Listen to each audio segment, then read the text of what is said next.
पर आने से पहले मैंने बहुत बार सोचा कि किस टॉपिक पे बात करूं। फिर ये सोचा कि क्यों ना अपनी जर्नी के बारे में बात करूं और इसमें कुछ छूट ना जाए, इसलिए लिख कर लाया हूं। आज इस मैदान में कुछ कहने आया हूं। शायद मैं आंख ना मिला पाऊं, क्योंकि जो आज मैं कहने आया हूं उसे सिर्फ और सिर्फ मैं जानता हूं।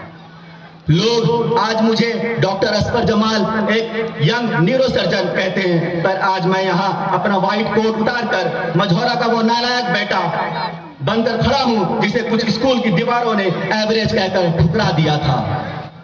9th क्लास में एडमिशन के वक्त मेरे छोटे चचा मौलाना अबरार साहब जब मुझे एडमिशन के लिए ले गए तो वहाँ के प्रिंसिपल ने कहा था असफर के नंबर इतने कम हैं कि वो इस स्कूल में पास नहीं हो पाएगा। मैंने मान लिया था कि मैं एक ऑर्डिनरी स्टूडेंट हूँ। मैंने मान लिया था कि मेरी किस्मत में सिर्फ भीड़ का हिस्सा बनना लिखा है। लेकिन दोस्तों, मेरी गैरत को एक दिन ऐसी ठोकर लगी जिसने मेरी रूह को झंझोड़ दिया। जब मेरा 10th का रिजल्ट आया तो मेरे मार्क्स बहुत कम थे। मेरे बड़े चचा मोहम्मद असद सिद्दीक सर का फोन आया। उन्होंने कहा, असफर आज मेरी गर्दन झुक गई। मेरे ये एक काम करने वाले ने सबके सामने मुझे शर्मिंदा कर दिया, क्योंकि तुम्हारे मार्क्स उनसे उनके पोते से कम है। वो लफ्ज मेरी नाकामी के एक तमाचा था, मेरे खानदान के चेहरे पर एक तमाचा था। उसी शाम मैंने अपने पापा को देखा। वो थक कर कुर्सी पर बैठे थे। उन्होंने मुझसे कुछ नहीं कहा, बस एक बार मेरी तरफ देखा। उनकी आंखों में जो बेबसी थी उनके मेरे कलेजे को चीर दिया।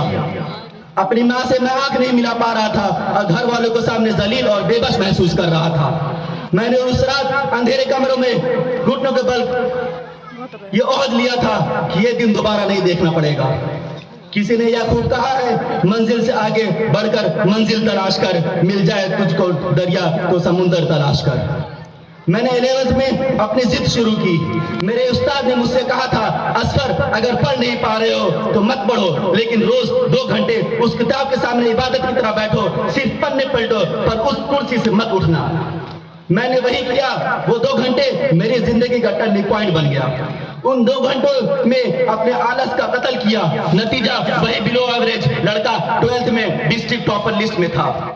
और उसके अगले दिन न्यूज़पेपर में जब मेरा नाम आया तो वो गम के आंसू जो मैंने दिए थे अपने घर वालों को, वो खुशी में बदल गए। फिर कर्नाटक से मैंने MBBS किया, MS जनरल सर्जरी किया, उसके बाद न्यूरो सर्जरी किया।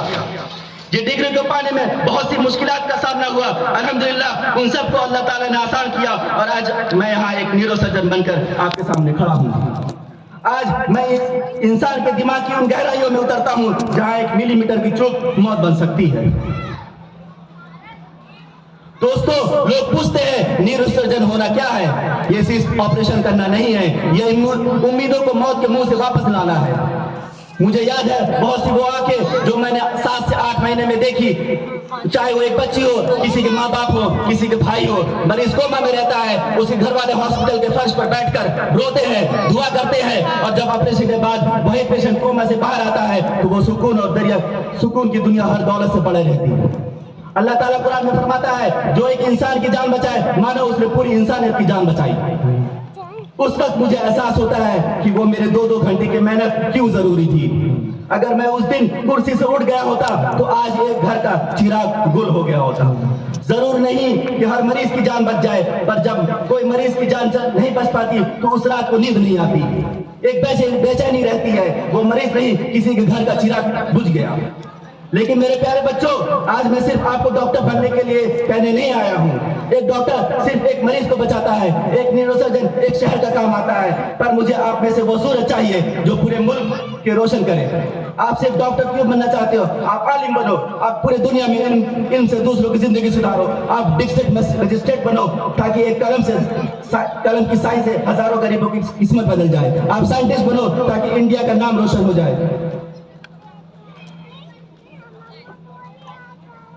आप वो लीडर बनो जो देश की तरक्की का रास्ता दिखाए। नबी करीम सल्लल्लाहु अलैहि वसल्लम ने फरमाया, तुम में से बेहतरीन इंसान वो है जो दूसरों के लिए सबसे ज्यादा फायदेमंद हो। न्यूरोसर्जरी तो एक खिदमत है, पर तुम्हारे अंदर वो डायनामाइट छुपा है जो पूरे हिंदुस्तान की तकदीर बदल सकता है। बच्चों, आज जिनके मार्क्स कम हैं वो रोए नहीं, गिरते हैं शहसवार ही मैदान जग में, वो तिफल क्या गिरे जो घुटने के बल चले। ये रिजल्ट शीट आपके मुस्तकबिल फ्यूचर नहीं है। आपके माँ बाप की फटी हुई एड़ियां आपसे हिसाब मांग रही हैं। उनकी उम्मीद को अपनी ताकत बनाओ। जब आपके मन मोबाइल चलाने को करे तो याद करना कि आपकी माँ ने आपके लिए कितनी रातें जाग कर दुआएं मांगी है। नबी करीम सल्लल्लाहु अलैहि वसल्लम ने फरमाया, जन्नत माओ के कदम तले है। क्या आप अपनी माँ के जन्नत को उनके आंसुओं में डुबोना चाहते हैं? आज से अपना एक मिशन जोड़ो, द 2 आवर रूल। हर रोज 2 घंटा दुनिया इधर की उधर हो जाए, आप अपनी किताबों से बेवफाई नहीं करेंगे, क्योंकि इल्म का हासिल करना हर मुसलमान पर फर्ज है। उठो और दिखा दो दुनिया की कुबा इंटरनेशनल स्कूल के बच्चों का खून सस्ता नहीं है।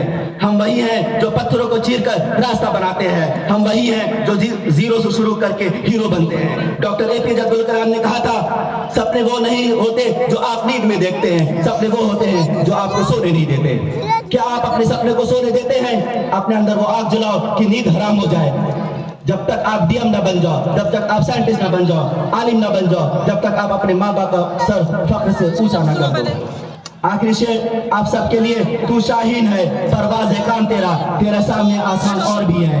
उठो, मेहनत करो और पूरे देश का नाम रोशन करो। मैं कुछ साल बाद आप में से किसी एक को देखना चाहता हूँ यहाँ आकर खड़े होकर कहे, डॉक्टर असगर, उस दिन आपने मुझे DM बनने का ख्वाब दिखाया था और आज देखिए मैं DM बनकर यहाँ हूँ। इंशाअल्लाह। अस्सलाम वालेकुम।